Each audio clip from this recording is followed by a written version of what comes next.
Kallada travels ബാംഗ്ലൂരിൽ നിന്ന് കോഴിക്കോടേക്ക് യാത്ര ചെയ്തൊരു വീഡിയോ ആണ്. നമ്മൾ ഇതിൻ്റെ ഒരു വീഡിയോ ഇൻസ്റ്റാഗ്രാമിൽ ഇട്ടിട്ടുണ്ടായിരുന്നു. ഇത് മജസ്റ്റിക് ബസ് സ്റ്റാൻഡാണ്. ഞാൻ മജസ്റ്റിക് ബസ് സ്റ്റാൻഡിൽ നിന്നാണ് ബസ് കയറുന്നത് ബൊമ്മസാന്തറിലേക്ക്. ബൊമ്മസാന്തറിൽ ചാംനഗർ എന്ന് പറഞ്ഞ സ്ഥലത്താണ് അവരെ പാർക്കിങ് കല്ലടയുടെ. അങ്ങനെ ഞാൻ അങ്ങോട്ട് പോകാൻ വേണ്ടിയിട്ട് ഇവിടെ ബസ്സുകളൊക്കെ കയറി വന്ന സമയത്ത് എടുത്തൊരു വീഡിയോ ആണ്. എന്തായാലും വലിയൊരു ബസ് സ്റ്റാൻഡാണ് കേട്ടോ മജസ്റ്റിക് എന്ന് പറയുന്നത്. കെങ്കേരിയിൽ നിന്ന് മെട്രോ കയറിയിട്ടാണ് ഞാൻ മജസ്റ്റിക്കിലോട്ട് വന്നത്. ഇനി എനിക്ക് മജസ്റ്റിക്കിൽ നിന്ന് ബസ് കയറിയിട്ട് വേണം ബൊമ്മസാന്തറിലേക്ക് പോകാൻ വേണ്ടിയിട്ട്. കാരണം ബൊമ്മസാന്തരയിലാണ് കല്ലടയുടെ പാർക്കിംഗ് ഉള്ളത്. കാരണം രാത്രിയാണ് അവർ വണ്ടി എടുക്കുന്നത്. പക്ഷേ അതുവരെ നമ്മൾ വെയിറ്റ് ചെയ്യണ്ടല്ലോ. അതുകൊണ്ട് ഞാൻ നേരെ ഇറങ്ങിയിട്ട് മെട്രോ കയറി പിന്നെ അവിടുന്ന് ബസ് കയറിയിട്ടാണ് വന്നത്. അങ്ങനെ ബൊമ്മസാന്തരയിലെത്തി. ഇതാ ബൊമ്മസാന്തരയിൽ ഫസ്റ്റ് ഒരു പാർക്കിംഗ് ആണിത്. ഇവിടെയല്ല നമ്മുടെ ബസ് എടുക്കുന്നത്. നമ്മുടെ ബസ് എടുക്കുന്ന അടുത്തൊരു പുതിയൊരു പാർക്കിംഗ് ഉണ്ട്, അവിടെയാണ്. എന്തായാലും ഇവിടെ ഒരുപാട് ബസ്സുകളും കാര്യങ്ങളും ഉണ്ട്. ഇതെല്ലാം പോകുന്ന റൂട്ടും കാര്യങ്ങളും നമുക്ക് കറക്റ്റ് അറിയില്ല. എന്തായാലും ഇവിടെ നിന്ന് ഒരുപാട് റൂട്ടിലോട്ട് ബസ്സും കാര്യങ്ങളും ഉള്ളതുകൊണ്ട് തന്നെ ഇത് NS കിടക്കുന്നുണ്ട്. അതൊക്കെ നമ്മുടെ നാട്ടിലോട്ടാണെന്ന് അറിയാം. എന്തായാലും ഒരു രക്ഷയിലിട്ട ബസ്സുകളൊക്കെ എല്ലാം വെറൈറ്റി ലുക്കുകളാണ്. എന്തായാലും പൊളി. നമ്മൾ ഇതിൻ്റെ ഒരു കട്ട് വീഡിയോ ആയിട്ട് നമ്മൾ എന്തായാലും ഇൻസ്റ്റാഗ്രാമിൽ പോസ്റ്റ് ചെയ്യുന്നതാണ് കേട്ടോ. എന്തായാലും ഒരു രക്ഷയില്ല. ഗാലക്സിയൊക്കെ നമ്മുടെ നാട്ടിലോട്ടുള്ള നാഷണൽ, ഇതൊന്നും നമ്മുടെ നാട്ടിൽ അങ്ങനെ കണ്ടിട്ടില്ല. എനിക്ക് തോന്നുന്നതൊക്കെ മംഗലാപുരം ആ സൈഡിലോട്ടാണെന്ന് തോന്നുന്നുണ്ട്. എന്തായാലും ബസ്സുകളുടെ പേരും കാര്യങ്ങളൊക്കെ നമ്മൾ എപ്പോഴും കണ്ടിട്ടുണ്ട്. വിജയാനന്ദൻ്റെ ബസ്സുണ്ട്, അത് പിന്നെ നമുക്ക് എല്ലാവർക്കും അറിയാമല്ലോ. വിജയാനന്ദനാണ് കൂടുതൽ ബസ്സുകളുള്ളതെന്നാണ് പറഞ്ഞു കേൾക്കുന്നത്. എനിക്ക് കറക്റ്റ് അറിയില്ല. നമ്മളൊരു വീഡിയോ ഇട്ട സമയത്ത് ഒരുപാട് സുഹൃത്തുക്കൾ കമൻറ്റ് ചെയ്തിട്ടുണ്ടായിരുന്നു വിജയാനന്ദന് ഒരുപാട് ബസ്സുകളും കാര്യങ്ങളും ഉണ്ടെന്നുള്ളത്. എന്തായാലും ബസ്സുകളും കാര്യങ്ങളൊന്നും ഒരു രക്ഷയില്ല കേട്ടോ. പൊളിയല്ലേ. എല്ലാം വെറൈറ്റി ലുക്കുകളാണ്. യൂട്യൂബിലോട്ടൊരു വീഡിയോ എന്തായാലും ഇടണം നമ്മൾ വിചാരിച്ചായിരുന്നു. പക്ഷേ നമ്മുടെ ജോലിയുടെ ഭാഗമായിട്ട് നമുക്ക് വീഡിയോ അങ്ങനെ എടുക്കാൻ പറ്റാത്തതുകൊണ്ടാണ് നമ്മൾ എടുക്കാത്തത്. ഓറഞ്ചിൻ്റെ ഒരു വോൾവോ ഉണ്ടല്ലേ, എന്തായാലും പൊളിയില്ലേ. ഓറഞ്ചിൻ്റെ 2 വണ്ടികൾ നമ്മളിവിടെ കണ്ടു. VKV orange. എന്തായാലും എല്ലാ വണ്ടികളും കാര്യങ്ങളൊക്കെ നമ്മൾ കാണുന്നതാണ്. എന്ന് വെച്ചാൽ റീൽസിലും കാര്യങ്ങളൊക്കെ എപ്പോഴും കാണുന്നതാണ്. പിന്നെ യൂട്യൂബ് വീഡിയോയിൽ പല യൂട്യൂബർമാർ ഇടുന്നത് നമ്മൾ കണ്ടിട്ടുണ്ട്. എന്തായാലും എല്ലാ ബസ്സുകളും പൊളി കേട്ടോ. കാരണം ഇവരൊക്കെ രാത്രി ഇവിടുന്ന് പോകുന്നതാണ്. കാരണം പകലെല്ലാവരും ഇവിടെയാണ് കിടന്നുറങ്ങുന്നത്. കോഹിനൂർ, അത് നമ്മുടെ കാസർഗോഡ് ടീമാണ്. കാസർഗോഡേക്കുള്ള ബസ്സാണ്. കോഹിനൂറിൻ്റെ 2 ബസ്സുകളുണ്ട് കേട്ടോ. ഈ ബസ്സുകളൊക്കെ പോകുന്നൊരു വീഡിയോ നമ്മൾ ഇതിനകത്ത് ഉൾപ്പെടുത്തിയിട്ടുണ്ട്. നമ്മളെക്കൊണ്ട് പറ്റുന്ന രീതിയിലൊക്കെ നമ്മൾ വീഡിയോ എടുത്ത് കാണിച്ചിട്ടുണ്ട്. എന്തായാലും പൂജ അവരുടെ സ്വന്തം വണ്ടികൾ തന്നെയാണ്. ഉണ്ടല്ലേ 3 വണ്ടികൾ, 3 അല്ല ഒരു 4-5 വണ്ടികൾ നമ്മളിവിടെ കണ്ടു. എന്തായാലും പൊളി കേട്ടോ, ഒരു രക്ഷയില്ല. ഇതിൻ്റെ ഇടയിൽ നമ്മൾ കണ്ടിട്ടുണ്ട് ഒരു ഉപയോഗിക്കാത്തൊരു വണ്ടി അവിടെ ഉണ്ടായിരുന്നു. നമ്മുടെ ബസ് ഇതോ കിടക്കുന്നു കല്ലട. അതേ ഓറഞ്ചിൻ്റെ ഒരു സെറ്റപ്പ് വണ്ടിയല്ലേ, എന്താ ലുക്കിലേക്ക്. കളർ നല്ല ഇഷ്ടമായി കേട്ടോ. എന്തായാലും പൊളി. കുറച്ച് അപ്പുറത്തായിട്ട് നമ്മൾ പുഞ്ചിരിയുടെ വണ്ടിയും പിന്നെ മുരഹരയുടെ വണ്ടിയും കണ്ടിട്ടുണ്ടായിരുന്നു. അതുകൊണ്ട് നമ്മൾ ബസ്സിൽ വരുന്നതുകൊണ്ട് നമുക്ക് വീഡിയോ എടുക്കാൻ പറ്റിയില്ല. ഇത്രയും വണ്ടികൾ ഉണ്ടായിട്ടും നമ്മളിതാ ഇതിനകത്താണ് പോകുന്നത്. കാരണം ഒരു വെറൈറ്റി അല്ലേ. കാരണം നമ്മുടെ ചങ്ക് ബ്രോ മുകേഷ് ആളാണ് ഹോട്ട് സീറ്റിലുള്ളത്. പിന്നെ ജിത്തേട്ടനുണ്ട്, പിന്നെ രമേശ് ഉണ്ട്, പിന്നെ അനീഷേട്ടനുണ്ട്. അവരെല്ലാവരും ഉള്ളതുകൊണ്ട് നമ്മൾ ഇതിനകത്താണ് പോകുന്നത്. മുകേഷ് ഇതേ പൂവും കാര്യങ്ങളൊക്കെ തൂക്കിയത് മുകേഷും നമ്മുടെ രമേശും കൂടിയാണ്. പൂവ് അവർ പോയി മേടിച്ചിട്ട് വന്നാണ്. ഞാനൊന്ന് പകലിൽ കുറച്ച് നേരം ഞാനൊന്ന് കിടന്നുറങ്ങി കേട്ടോ. എൻ്റെ അടുത്ത് പറഞ്ഞു നീ കുറച്ച് നേരം കിടന്നോന്ന് പറഞ്ഞു. അങ്ങനെ ഞാൻ കുറച്ച് നേരം ഒന്ന് കിടന്നുറങ്ങി. കാരണം രാത്രി എന്തായാലും നമുക്ക് വീഡിയോ കാര്യങ്ങൾ എടുക്കാനുണ്ട്, എന്തായാലും നമുക്ക് ഉറക്കമൊഴിയണം. അപ്പോൾ അതുകൊണ്ട് ഞാൻ വിചാരിച്ചു എന്തായാലും ഒന്ന് ഉറങ്ങിയേക്കാമെന്ന് വിചാരിച്ചു. കാരണം എന്തായാലും ബസ് പോകുമ്പോൾ നമ്മൾ ഉറങ്ങില്ല. കാരണം നമ്മൾ ഓരോ യാത്രയിലും നമ്മൾ ബസ്സിൻ്റെ ക്യാബിനിൽ ഇരുന്നിട്ട് യാത്ര ചെയ്തിട്ടുള്ളൂ. കാരണം നമ്മൾ ഇതിന് മുമ്പ് കർണാടകയുടെ വോൾവോയിൽ നാട്ടിലോട്ട് യാത്ര ചെയ്ത സമയത്തും അങ്ങനെ തന്നെയായിരുന്നു കാര്യം. കാരണം നമ്മൾ ഉറങ്ങിയിട്ടില്ല. കാരണം നമ്മൾ ബസ്സിൻ്റെ മുമ്പിലിരിക്കുകയായിരുന്നു. ടിക്കറ്റൊക്കെ നമ്മൾ എടുക്കും, പക്ഷേ എടുത്താലെന്താ നമ്മൾ ബസ്സിൽ കിടക്കാറോ ഒന്നുമില്ല. അങ്ങനെയാണ് നമ്മളെ കാര്യം. കാരണം നമുക്കെന്നാലും ഉറക്കം വരില്ല. കാരണം നമ്മളൊരു എക്സ്പ്ലോർ യാത്രയല്ലേ. കാരണം എപ്പോഴും നമ്മൾ സ്വന്തമായിട്ട് വണ്ടിയും കാര്യങ്ങളും ഓടിച്ച് പോകുന്നതാണ്. അതുപോലെ അല്ലല്ലോ ബസ്സിൽ പോകുമ്പോൾ ഒരു രസമല്ലേ. കാരണം സംസാരിക്കാൻ ഒരാളുണ്ടാകുമ്പോൾ നമ്മൾ എന്തായാലും ഇരുന്ന് സംസാരിച്ചോ. അതായത് പൂവൊക്കെ തൂക്കിയിട്ട് അതിൻ്റെ ലുക്ക് ഉണ്ടല്ലോ, എന്തായാലും പൊളിയല്ലേ. ഇവരെയൊക്കെ സമ്മതിച്ച് പോയിട്ടോ. കാരണം ഇങ്ങനെയൊക്കെ ഒരു പൂ തൂക്കാൻ വേണ്ടി അത്രയും ക്ഷമയോടെ എല്ലാ കാര്യങ്ങളും ചെയ്ത്. പിന്നെ അതേ വണ്ടിയുടെ ഉള്ളിൽ ഉണ്ടല്ലേ എല്ലാ കാര്യങ്ങളും സെറ്റാക്കി റെഡിയാക്കിയിട്ടുണ്ട്. ഞാൻ കുറേ നേരം ഉള്ളിൽ കിടന്ന് ഉറങ്ങിയിരുന്നു. പക്ഷേ നമുക്ക് എന്തായാലും ഉറക്കമൊന്നും വന്നില്ല കേട്ടോ. എന്തായാലും അടിപൊളി തണുപ്പാണ് കേട്ടോ ഇവിടെ ബാംഗ്ലൂർ. നമ്മുടെ നാട്ടിലെ പോലെ ചൂടും കാര്യങ്ങളൊന്നും അല്ല. കാരണം നാട്ടിലറിയാലോ ഇപ്പോൾ നല്ല ചൂടും കാര്യങ്ങളും നടന്നുകൊണ്ടിരിക്കുന്ന സമയമാണ്. പകൽ ഇത്തിരി ചൂടുണ്ടെങ്കിലും തണുത്ത കാറ്റടിക്കുന്നതുകൊണ്ട് ബാംഗ്ലൂർ വല്ലാതെ ചൂടറിയില്ല. എന്തായാലും ഉള്ളൊക്കെ രക്ഷയില്ല കേട്ടോ, പൊളി. അങ്ങനെ അതെ ഹോട്ട് സീറ്റിലോട്ട് നമ്മുടെ മുകേഷ് കയറി ഇരുന്നിട്ടുണ്ട് കേട്ടോ. കാരണം ഇനി ഞങ്ങൾ ഇവിടുന്ന് വണ്ടി എടുത്തിട്ട് ഞങ്ങൾ വഴിയിൽ നിർത്തിയിട്ട് ഭക്ഷണം കഴിക്കും. കാരണം ഈ വണ്ടി നോൺ സ്റ്റോപ്പാണ്, ഇതിന് സ്റ്റോപ്പില്ല. വാഷ്റൂമും കാര്യങ്ങൾക്ക് വേണ്ടി മാത്രം നിർത്തുന്നുള്ളൂ, അല്ലാണ്ട് ഫുഡ് കഴിക്കാനൊന്നും നിർത്തുന്നില്ല കേട്ടോ. ഇത് ബാംഗ്ലൂരിൽ നിന്ന് പെരിന്തൽമണ്ണയിലേക്ക് പോകുന്ന ബസ്സാണ്. ഇതേപോലെ തന്നെ ഓപ്പോസിറ്റ് പെരിന്തൽമണ്ണയിൽ നിന്ന് ബാംഗ്ലൂർക്ക് ഒരു ബസ് വരുന്നുണ്ട്. പിന്നെ നമ്മുടെ കല്ലട എന്ന് പറയുമ്പോൾ തന്നെ നമ്മളെ മനസ്സിലേക്ക് എപ്പോഴും ഓടി വരുന്നൊരു മുഖമുണ്ട്. നമ്മളെ വേറെ ആരല്ല, സ്വന്തം അമലേട്ടനും പിന്നെ ആൻ്റപ്പനും. അവർ 2 പേരാണ്. അവർ മണിപ്പാൽ ജെറ്റിലാണുള്ളത്. മണിപ്പാലിൽ നിന്ന് തിരുവനന്തപുരം പോകുന്ന ബസ്സാണ്. നമ്മൾ ഉടനെ അവരുടെ കൂടെ പോയിട്ടൊരു വീഡിയോ ചെയ്യണം എന്ന് നല്ല ആഗ്രഹമുണ്ട്. എന്തായാലും നമ്മൾ പോകുന്നതാണ്. ഞാൻ അമലേട്ടൻ്റെ അടുത്ത് പറഞ്ഞിട്ടുണ്ട്, അമലേട്ടാ ഞാൻ വരുന്നുണ്ട്, നിങ്ങളെ കൂടെ ഒരു യാത്ര പോകണമെന്ന്. അപ്പോൾ അമലേട്ടൻ പറഞ്ഞിട്ടുണ്ട് വായോ, എപ്പോൾ വേണമെങ്കിൽ വായോ എന്ന് പറഞ്ഞിട്ടുണ്ട്. കാരണം നമുക്ക് സമയം കാര്യങ്ങളും കിട്ടാത്തതുകൊണ്ടാണ് നമ്മൾ പോകാത്തത്. കാരണം നമ്മൾ ജോലി അങ്ങനെ ആയതുകൊണ്ട്. കാരണം നമ്മളെപ്പോഴും ബാംഗ്ലൂരും കാര്യങ്ങളും ഉണ്ടാവുക. എന്നിരുന്നാൽ പോലും നമുക്ക് ഇവിടെ നിന്ന് അങ്ങനെ വീഡിയോസും കാര്യങ്ങളും എടുക്കാൻ പറ്റാറില്ല. കാരണം നമ്മുടെ ജോലി ഡ്രൈവർ ജോലി ആയതുകൊണ്ട് നമ്മളെപ്പോഴും ഓട്ടത്തിൽ തന്നെയാവും. അതാണ് സത്യകഥ. എന്തായാലും ഇവരെ കൂടെയുള്ളൊരു യാത്ര ഒരു രക്ഷയിലിരുന്നു കേട്ടോ. പൊളി വൈബായിരുന്നു. എല്ലാവരും നല്ല കമ്പനി ആയിരുന്നു കേട്ടോ. അതെന്നെ പോരുമ്പോൾക്ക് കുറേ നേരം ഇവരുടെ അടുത്ത് നിന്ന് സംസാരിച്ചിരുന്ന് കുറച്ച് നേരം ഞാൻ ഉറങ്ങിയെങ്കിൽ പോലും നല്ല അടിപൊളി യാത്രയായിരുന്നു കേട്ടോ ഇവരുടെ കൂടെ. 2017 കല്ലടയുടെ സ്കാനിയ ബസ്സിൽ ആദ്യമായിട്ട് എന്നെ കയറ്റിയത് മുകേഷാണേ. അങ്ങനെ ആദ്യമായിട്ടാണ് ഞാൻ കല്ലടയിൽ കയറുന്നതും അതൊരു സ്കാനിയ ബസ്സിലും അന്നാണ് കയറുന്നത്. കാരണം നമ്മൾ ഇത്രയും കാലം അത് പറയാതിരുന്നത് വേറെ ഒന്നുകൊണ്ടല്ല. കാരണം മുകേഷിനെ കാണിക്കുമ്പോൾ പറയുമ്പോഴല്ലേ ഒരു ഇതുള്ളൂ, അതുകൊണ്ടാണ്, അല്ല വേറെ ഒന്നുമല്ല. മുകേഷ് നാട്ടിൽ പ്രൈവറ്റ് ബസ്സിലും ടൂറിസ്റ്റ് ബസ്സിലൊക്കെ ഡ്രൈവറായിട്ട് പോകുന്ന ആളാണ്. പിന്നെ ആളിപ്പോൾ കല്ലടയിലായിട്ട് കുറേ. ഇത് രമേശാണ് കേട്ടോ. രമേശിൻ്റെ സ്ഥലം സേലം നാമക്കലാണ്. ആൾ ഇപ്പോൾ കല്ലടയിലായിട്ട് കുറേ. ആൾ ബസ്സിലെല്ലാം ക്ലീനർ ജോലിയും കാര്യങ്ങളും ചെയ്യുന്നതാണ്. കാരണം എന്താ വെച്ചാൽ ആൾക്കൊരു ആക്സിഡൻറ്റ് പറ്റിയിട്ടുണ്ടായിരുന്നു ആൾ ലോറിയിൽ പോകുന്ന സമയത്ത്. അതിനുശേഷം പിന്നെ ആൾ ഭാരപ്പെട്ട ജോലി ചെയ്യാൻ പറ്റില്ല, അതുകൊണ്ട് കല്ലടയിൽ ക്ലീനർ ജോലിയായിട്ട് ചെയ്യുന്നത്. ഇത് ജിത്തേട്ടനും കല്ലടയിലെ ഡ്രൈവർ തന്നെയാണ്. ഈ വണ്ടിയിൽ തന്നെയാണ് ജിത്തേട്ടൻ ഡ്രൈവറായിട്ട് നിൽക്കുന്നത്. ജിത്തേട്ടൻ നേരെ നാട്ടിലോട്ടാണ്, വയനാട്ടിലോട്ടാണ്. ജിത്തേട്ടൻ്റെ സ്ഥലം വയനാട് കൽപ്പറ്റയാണ്. അങ്ങനെ ജിത്തേട്ടനെ കേട്ട് എല്ലാം സംസാരിച്ച് ആളെല്ലാം കമ്പനി ആയിരുന്നു കേട്ടോ. കാരണം നമ്മൾ വന്ന് സംസാരിച്ച സമയത്ത് തന്നെ ആളെല്ലാം കമ്പനിയായി. ഇവരൊക്കെ നമ്മളെ വീഡിയോ കാര്യങ്ങൾ കാണുന്നുണ്ടെന്ന് പറയുമ്പോൾ എത്ര സന്തോഷമുണ്ടല്ലേ. എന്തായാലും ഒരു രക്ഷയില്ല കേട്ടോ. ഇത് ഈ വരുന്ന അനീഷേട്ടനാണ്. അനീഷേട്ടനും വയനാട് കൽപ്പറ്റ തന്നെയാണ് സ്ഥലം. അങ്ങനെ അനീഷേട്ടനെ കണ്ട് കുറേ നേരം സംസാരിച്ചിട്ട് അവരോടൊക്കെ എല്ലാവരും ഒരു രക്ഷയില്ലാത്ത ടീംസ് കേട്ടോ. അങ്ങനെ നമ്മളിനി വണ്ടി ഇവിടെ നിന്ന് എടുത്തിട്ട് നേരെ പുറത്തോട്ട് പോകും. പുറത്തോട്ട് പോയിട്ട് അവിടെ നിന്ന് ഫുഡ് കഴിച്ചിട്ടാണ് നമ്മളെല്ലാ ആളുകളെ പിക്ക് ചെയ്യാൻ പോകുന്നത്. രാത്രി 10 മണിക്ക് ഇവിടെ നിന്ന് വണ്ടി എടുത്തിട്ട് കാലത്ത് 6 മണി 6:15 ആകുമ്പോൾ കോഴിക്കോട് എത്തും. പെരിന്തൽമണ്ണ എത്തുമ്പോഴേക്കും എന്തായാലും 8:30 9 മണിയുടെ അടുത്ത് പെരിന്തൽമണ്ണ എത്തുമ്പോഴേക്കും ആവും. കാരണം എന്താ വെച്ചാൽ നേരം വെളുത്ത് കഴിഞ്ഞാൽ അറിയാലോ റോഡിൻ്റെ തിരക്കും കാര്യങ്ങളൊക്കെ. എന്തായാലും 8 മണി 8:30 പെരിന്തൽമണ്ണയുള്ള സമയം. ആ സമയം ആകുമ്പോഴേക്കും എന്തായാലും എത്തുന്നുണ്ടോ. ഇവരിനിപ്പോൾ ആളുകളെ വിളിക്കലും കാര്യങ്ങളൊക്കെയാണ്. കാരണം എന്ന് വെച്ചാൽ നമ്മൾ ആളുകളെയൊക്കെ വിളിച്ച് സെറ്റാക്കണം. എല്ലാവരും അവരവരുടെ ടൈമിനാണ് വരിക. പിന്നെ ബാംഗ്ലൂരിൽ ട്രാഫിക്കും കാര്യങ്ങളും അറിയാലോ, അതാണ് ഏറ്റവും വലിയ പ്രശ്നം. കാരണം നല്ല ട്രാഫിക്കാണ് ബാംഗ്ലൂർ, എല്ലാവർക്കും അറിയാലോ. കാരണം നമ്മളൊന്ന് പുറത്തോട്ട് ഇറങ്ങിക്കഴിഞ്ഞാൽ തന്നെ വണ്ടി ഒന്ന് നീങ്ങണമെങ്കിൽ തന്നെ അജാതി ടൈമാണ്. ഞാൻ ഇങ്ങോട്ട് വരാൻ തന്നെ ഒരുപാട് സമയം എടുത്തിട്ടോ. കാരണം നമുക്കൊരു 10 കിലോമീറ്റർ യാത്രയാണെങ്കിൽ തന്നെ നമുക്ക് 1 മണിക്കൂറിന് മേലെ തന്നെ വേണം. ചില സമയത്ത് അത് 2 മണിക്കൂറും 3 മണിക്കൂറും 4 മണിക്കൂറും ആവും. അതായത് നമ്മുടെ വണ്ടി കണ്ടില്ലേ, എല്ലാ വർക്കും കാര്യങ്ങളെല്ലാം കഴിഞ്ഞ് സെറ്റാക്കിയിട്ടേക്കുവാണ്. ഇനി നേരെ നമ്മൾ വണ്ടി എടുത്ത് ഇവിടുന്ന് നേരെ പോകും കേട്ടോ. അങ്ങനെ നമ്മൾ വണ്ടി പാർക്കിങ്ങിൽ നിന്ന് ഇറക്കി. ഇനി നേരെ നമ്മൾ പോയിട്ട് ഫുഡ് കഴിക്കും. ഫുഡ് കഴിച്ചിട്ട് നേരെ നമ്മൾ പിക്കപ്പ് പോയിന്റിലേക്ക് പോകും. അവിടുന്ന് ഓരോ സ്ഥലത്തും ആളുകളെ പിക്ക് ചെയ്ത് നേരെ വണ്ടി കോഴിക്കോടേക്കാണ്. കോഴിക്കോടല്ല, പെരിന്തൽമണ്ണയാണ്. എന്തായാലും ഒരു രക്ഷയില്ലായിരുന്നു കേട്ടോ ആ യാത്രയും കാര്യങ്ങളൊക്കെ. നമ്മളതെല്ലാം ഉൾക്കൊള്ളിച്ചിട്ടുണ്ട്. കാരണം നമ്മൾ ആദ്യമായിട്ടാണ് ഒരു നൈറ്റ് സർവീസ് വണ്ടി അത് എടുക്കുന്ന സ്ഥലത്ത് നിന്ന് കയറുന്നത്. അതും എത്രയോ ടൈം മുന്നേ നമ്മൾ എത്തി കയറുന്നത് കേട്ടോ. ഇതിന് മുമ്പ് നമ്മൾ കർണാടകയുടെ വീഡിയോ ഒക്കെ ചെയ്തിട്ടുണ്ടെങ്കിലും അതൊക്കെ ആ വണ്ടി അവിടെ വന്നതിന് ശേഷമാണ് നമ്മൾ ആ വീഡിയോ എടുത്തെങ്കിലും. പക്ഷേ അതൊന്നും നമ്മൾ യൂട്യൂബിലും കാര്യങ്ങളും ഇട്ടിരുന്നില്ല, നമ്മൾ ഇൻസ്റ്റാഗ്രാമിൽ ഇട്ടിട്ടുണ്ടായിരുന്നു. എല്ലാവരും നോക്കിയാൽ കാണാം.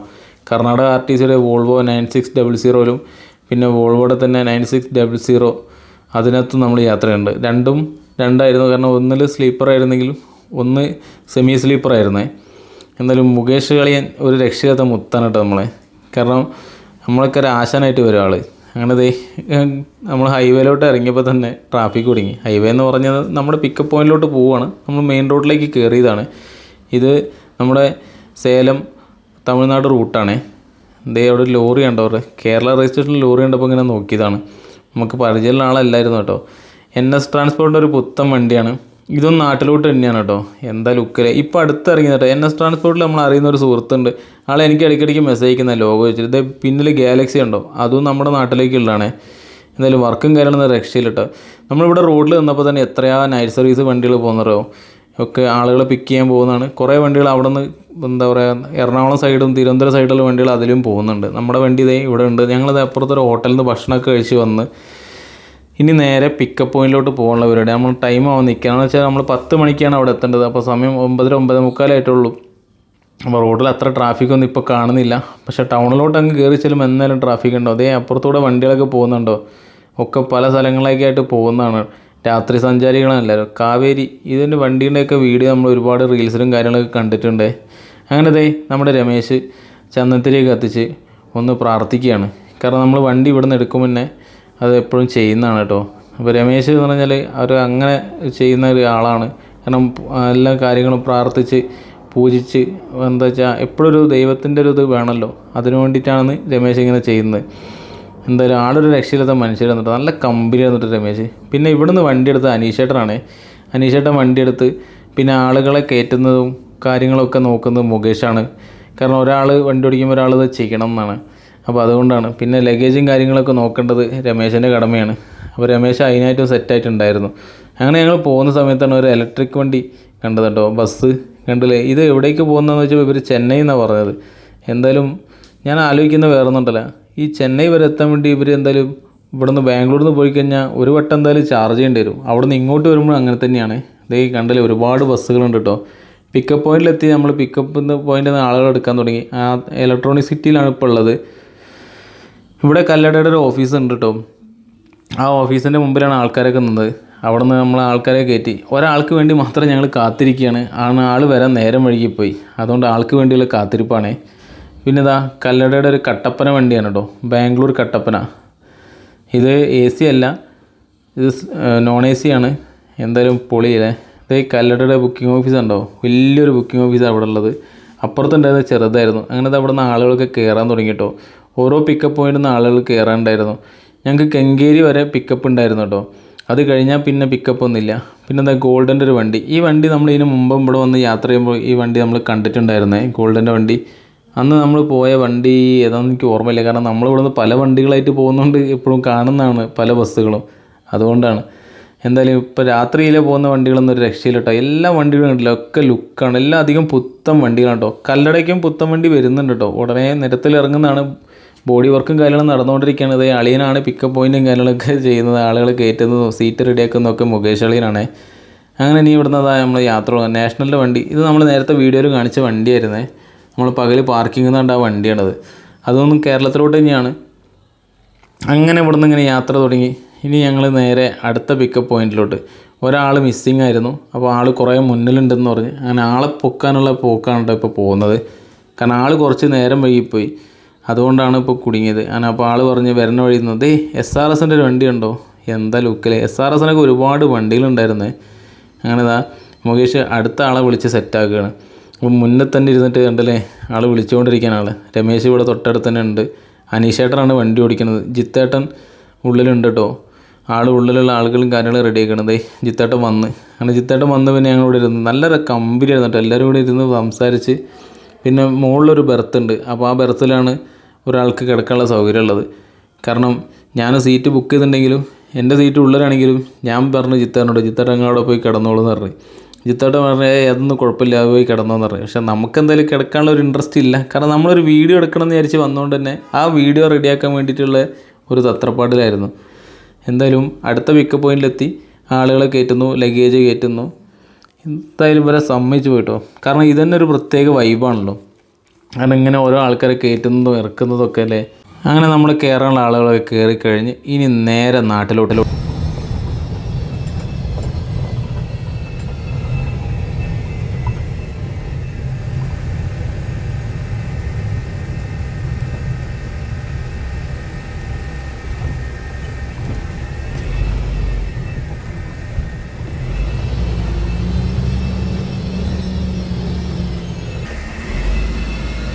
ജിത്തേട്ടന് നല്ല ഉറക്കമാണ്. അനീഷേട്ടനാണ് ഓടിച്ചുകൊണ്ടിരിക്കുന്നത്. നമ്മൾ ബാംഗ്ലൂർ മൈസൂർ എക്സ്പ്രസ് ഹൈവേയിലാണുള്ളത്. ഈ ഹൈവേയിൽ കയറിയാൽ പിന്നെ അറിയാലോ, പിന്നെ നല്ല പോക്കുമല്ലോ. എന്തായാലും ആ CRSൻ്റെ സൗണ്ടില്ലേ ഒരു രക്ഷയിലിട്ടോ. എനിക്ക് ഈ സൗണ്ട് കേൾക്കാൻ വേണ്ടിയിട്ട് തന്നെയാണ് കേട്ടോ ഞാൻ കല്ലടയിൽ കയറുന്നത്. എന്തായാലും പൊളി സൗണ്ടാണ് കേട്ടോ. എക്സ്പ്രസ് ഹൈവേയിലെ അവസാന ടോളിൻ്റെ അവിടെ നിർത്തി വാഷ്റൂമും കാര്യങ്ങളും കൊടുത്ത് ഇനി നമ്മൾ കുറച്ച് മുന്നോട്ട് പോയിട്ട് എന്തായാലും കുട്ടയിൽ എന്തായാലും നിർത്തും. കാരണം കുട്ടയിൽ നിന്നാണ് ഡ്രൈവർ ചേഞ്ച് വരുന്നത്. കുട്ടയിൽ നിന്ന് അനീഷേട്ടൻ മാറിയിട്ട് പിന്നെ ഓടിക്കുന്നത് മുകേഷാണ്. അതുവരെ അനീഷേട്ടൻ തന്നെയാണ് ഓടിക്കേണ്ടത്. ബാംഗ്ലൂരിൽ നിന്ന് എടുത്തിട്ട് കുട്ട വരെ അനീഷേട്ടനാണ് ഓടിക്കേണ്ടത്. പിന്നെ മുകേഷാണ് ഓടിക്കേണ്ടത് കേട്ടോ. എന്തായാലും ഒരു രക്ഷയിലായിരുന്നു. രാത്രി ഇവിടെ വന്ന് നിൽക്കാനും ഒരു കോഫിയൊക്കെ കുടിച്ച് ഒന്ന് വാഷ്റൂമിലും കാര്യങ്ങളൊക്കെ പോയി. ഇനിയൊന്ന് ഉറങ്ങണം എന്നുണ്ട്. എന്തായാലും നോക്കട്ടെ. ഞാനപ്പോൾ നോക്കുന്നത് വെച്ചാൽ കുട്ട എത്തിയതിന് ശേഷം ഒന്ന് ഉറങ്ങാമെന്ന് വിചാരിച്ചിട്ടാണ്. കാട്ടുകൂടെ പാസ് ചെയ്തിട്ടും മൃഗങ്ങളെയും കാര്യങ്ങളൊന്നും കാണാൻ പറ്റിയില്ല. എന്തായാലും കുഴപ്പമില്ല, കാരണം ചൂടും കാര്യങ്ങളൊക്കെ ആയിട്ട് മൃഗങ്ങളൊന്നും ഇല്ല. പിന്നെ കോടമഞ്ഞും കാര്യങ്ങളില്ല. അല്ലെങ്കിൽ ഈ റൂട്ടിൽ വരുമ്പോൾ എപ്പോഴും കോടമഞ്ഞും കാര്യങ്ങളുണ്ടായിരുന്നു. കാരണം നമ്മൾ ഇത്ര ശ്രദ്ധിച്ച് പോകേണ്ട ഒരു റൂട്ടാണത്. കാരണം എപ്പോൾ വേണമെങ്കിൽ മൃഗങ്ങളും കാര്യങ്ങളുണ്ടാവും. ഈ കോടമഞ്ഞിനടിക്ക് നമുക്ക് ചില സമയത്ത് കാണാൻ പറ്റാറുമില്ല. എന്നാൽ ഈ യാത്രയിൽ ഒരു മൃഗത്തിനെ പോയിട്ട് ഒരു പക്ഷീനെ പോലും കണ്ടില്ല കേട്ടോ രാത്രി. കാരണം ചൂടും കാര്യങ്ങളാണല്ലോ, അതുകൊണ്ടാണെന്ന് തോന്നുന്നുണ്ട് റോഡിലൊന്നും കാണാഞ്ഞത്. എന്തായാലും യാത്ര ഒരു രക്ഷയില്ലായിരുന്നു കേട്ടോ. വൈബ് യാത്ര തന്നെയായിരുന്നേ.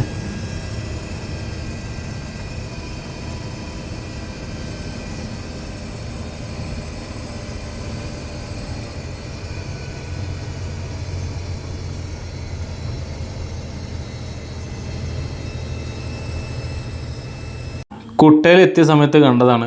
കുട്ട റൂട്ടിൽ ഓടുന്ന ബസ്സാണ്. എന്തായാലും പൊളിയല്ലേ, വണ്ടികളൊക്കെ ഒരു വെറൈറ്റി ലുക്കാണ്. നമ്മുടെ നാട്ടിൽ കാണുന്ന ബസ്സുകളെ പോലെയല്ല ഇവിടുത്തെ ബസ്സുകൾ. എന്തായാലും വെറൈറ്റി ലുക്കല്ലേ. അത് കണ്ടപ്പോൾ ഒരു വീഡിയോ എടുത്താണ്. ഞാനിപ്പോഴും ഇതിൽ പാസ് ചെയ്യുമ്പോൾ കാണാറുണ്ട് ഇവിടെ ബസ്സുകളും കാര്യങ്ങളൊക്കെ. പക്ഷേ രാത്രി ആയതുകൊണ്ട് നിർത്താറൊന്നുമില്ല.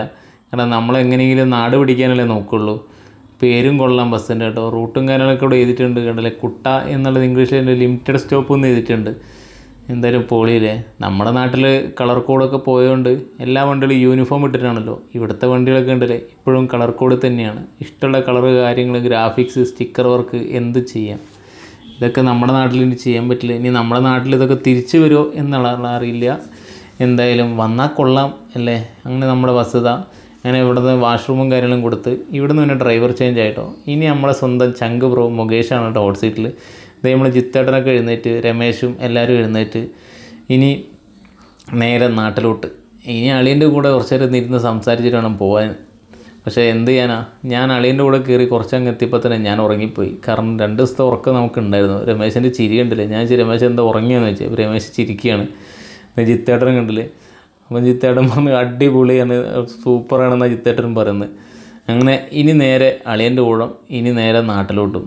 എന്തായാലും പൊളിയായിരുന്നു കേട്ടോ അവരെല്ലാവരും. എനിക്ക് ഭയങ്കര ഇഷ്ടപ്പെട്ടൊരു യാത്രയായിരുന്നു. രമേശ് കണ്ടല്ലേ, അവൻ ഉറങ്ങിയിട്ടേ ഇല്ല കേട്ടോ. അവൻ ഉറങ്ങാണ്ട് തന്നെ കാത്തിരിക്കണം. അവനോട് ഉറങ്ങാൻ പറഞ്ഞിട്ട് അവൻ ഉറങ്ങിയില്ല. ഞാൻ ഇവിടെ വണ്ടീൻ്റെ ബോണ്ടിൽ തന്നെ ഒന്ന് ഇരുന്ന് ഉറങ്ങി. പക്ഷെ എന്നാലും ആ ഉറക്കം റെഡി ആയില്ലെങ്കിൽ പോലും പൊളിയായിരുന്നു. കാരണം വയനാട് ചുരം ഇറങ്ങിയൊന്നും ഞാൻ അറിഞ്ഞില്ല. വയനാട് ചുരമൊക്കെ ഇറങ്ങിക്കഴിഞ്ഞ ശേഷമാണ് അറിഞ്ഞത്. ഇത് ഏറെക്കുറെ നമ്മൾ നാട്ടിലെത്താറായ സമയത്താണ് ഞാനൊന്ന് ഉണർന്നത്. ഉണർന്ന സമയത്ത് എടുത്തൊരു വീഡിയോ ആണിത്. കാരണം രാത്രി 10 മണിക്ക് എടുത്തിട്ട് വണ്ടി 6:30 ആകുമ്പോൾ എത്തി. വണ്ടി നോൺ സ്റ്റോപ്പാണ്. വേറെ എവിടെയും ഫുഡ് കഴിക്കാനൊന്നും നിർത്തലോ കാര്യങ്ങളൊന്നും ഇല്ല. നേരെ വാഷ്റൂം കൊടുക്കുക കാര്യങ്ങൾ അങ്ങനെയൊക്കെയാണ് ഇവർ ചെയ്യുന്നത്. അതായത് നമ്മളാണ് എരഞ്ഞിപ്പാലത്ത് എത്തി കേട്ടോ. എരഞ്ഞിപ്പാലത്ത് നിന്ന് നമ്മൾ നേരെ സ്റ്റാൻഡ്, പിന്നെ പാളയം, അങ്ങനെയാണ് പോകുന്നത്. ഇനി ഞങ്ങൾക്ക് മാങ്കാവിൽ ഒരാളെ ഇറക്കാനുണ്ട്. അത് കഴിഞ്ഞ് ഞാൻ നേരെ പെരിന്തൽമണ്ണയിലേക്കാണ്. പിന്നെ കൊണ്ടോട്ടി ഒരാളെ ഇറക്കാനുണ്ട്. അങ്ങനെ നമ്മൾ കറക്റ്റ് ടൈമിൽ കോഴിക്കോട് എത്തി. ഞാൻ കോഴിക്കോട് ഇറങ്ങി. കാരണം എൻ്റെ ബൈക്ക് ഇവിടെ പുതിയ സ്റ്റാൻഡിലുണ്ടായിരുന്നു. അപ്പോൾ അതുകൊണ്ട് അത് എടുത്തിട്ട് പോകാമെന്ന് വെച്ചിട്ട് വണ്ടി ഇവിടെ വെച്ചിട്ട് കുറച്ച് ദിവസങ്ങളായി. വണ്ടി അവിടെ ഉണ്ടോ എന്നുള്ള അറിയില്ല. എന്തായാലും പോയി നോക്കട്ടെ. ഇനി അടുത്തൊരു വീഡിയോ ആയിട്ട് വീണ്ടും കാണാം. Bye bye.